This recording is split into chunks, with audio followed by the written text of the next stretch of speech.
नमस्कार. गेले 2 दिवस महाराष्ट्रामध्ये मुळशीतल्या पौड गावामध्ये घडलेल्या नागेश्वर मंदिरातील विटंबनेबाबतची चर्चा चालू आहे.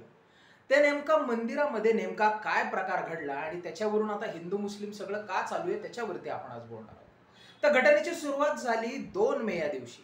मुळशीतील पुण्याच्या शेजारीच असलेल्या मुळशीमध्ये पौड या गावाच्या मध्यवर्ती ठिकाणी असलेल्या नागेश्वर मंदिराची देखभाल तिथली लोक करत असतात आणि त्या मंदिरामध्ये एके दिवशी गावकऱ्यांना संध्याकाळी तिथली अन्नपूर्णा मातेची देवी त्या नागेश्वर महादेवाच्या मंदिराच्या गाभाऱ्यात असते.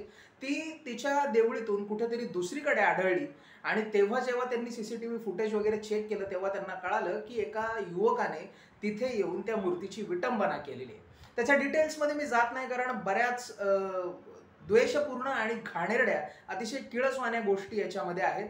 त्यामुळे सगळ्यात आधी या कृत्याचा मी निषेध करतो. मात्र याच्यामध्ये नंतर जशी जशी मी माहिती घेतली तेव्हा ज्या डिटेल्स आल्या त्या अधिक धक्कादायक आहेत. याच्यामध्ये अर्थातच आपल्याला कळालं असेल की याच्यामध्ये एक मुस्लिम युवक जो आहे त्याचं नाव आलेलं आहे आणि काही जण याला अल्पवयीन म्हणतात, पण यातला सगळ्यात मोठा खुलासा हा आहे की तो युवक 19 वर्षाचा असल्याचं मला प्राथमिक माहितीमध्ये कळालेलं आहे. त्यामुळे तो अल्पवयीन नाही, त्याला कायद्यानं जी काही शिक्षा व्हायची असेल ती होऊन द्या. आणि सगळ्यात महत्त्वाचं, हा कोणी स्थानिक मुस्लिम युवक नाहीये. त्याच्यामुळे या प्रश्नाबद्दल जास्त गांभीर्यानं विचार करायची गरज आहे. हा मुस्लिम युवक ज्याचं नाव मला चांद नौशाद शेख असं असल्याचं कळतंय. चांद नौशाद शेख हा पश्चिम बंगालमधून त्याचं पूर्ण कुटुंब इथे रोजीरोटीसाठी आलेलं आहे. त्यामुळे पश्चिम बंगाल आणि साधारणतः बांगलादेशी नागरिकांचा प्रश्न जो मी याच्या आधी बऱ्याच वेळा बोललेलो आहे की इतक्या लांबून हजारो किलोमीटर लांबवरून लोक इथे येत आहेत आणि इकडचं समाज स्वास्थ्य बिघडवण्याचा प्रयत्न करतायत, त्यावर आपण गांभीर्यानं विचार करायची गरज आहे. भाजपचे आमदार महेश लांडगे किंवा नितेश राणे यांनी या विषयावर करारा जवाब मिलेगा, गोळी घाला वगैरेच बोललेलं आहे. पण तुमचं सरकार आहे, मला वाटतं आपण सरकारने देखील या गोष्टीत लक्ष घालावं. पश्चिम बंगाल असेल किंवा परप्रांतीय जे कोण असतील त्यांच्यावरती आपण लक्ष घालणं गरजेचं आहे. बांगलादेशींवरती आपण लक्ष घालणं जास्त गरजेचं आहे. आणि त्याच्यामध्ये सगळ्यात महत्त्वाच्या 2 गोष्टी आणखी याच्यामध्ये मला जाणवल्या की स्थानिक मुस्लिम समाजाने या गोष्टीकडे काही महत्त्वाच्या पावलं उचललेली मला दिसत आहेत मराठी मुस्लिमांनी.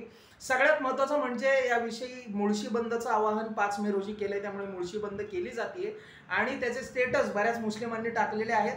पण सगळ्यात महत्त्वाची गोष्ट की पौड गावामध्ये जी मस्जिद आहे तिथे आता बाहेरच्या लोकांना, जे पंचक्रोशीतले तालुक्यातले नाही आहेत, त्यांना आता नमाज पढायला स्थानिक मुस्लिमांनी बंदी घातलेली आहे. तो फतवा काढलेला आहे.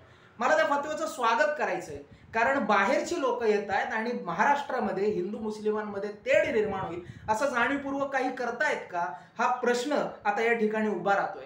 त्यामुळे मला वाटतं या गोष्टीचा गांभीर्याने तपास झाला पाहिजे आणि तो जो नीच, जो समजूतदार, मला माहित नाही त्याने हे कुठल्या वेडाच्या भरात केलं की ठरवून केलं, मात्र त्याला शिक्षा झालीच पाहिजे. आणि हिंदू देवी देवतांचा अपमान किंवा कुठल्याही धर्माचा अपमान अशा पद्धतीने करणाऱ्यांना या महाराष्ट्रात थारा नाही भेटला पाहिजे अशी मागणी मी इथे करतोय.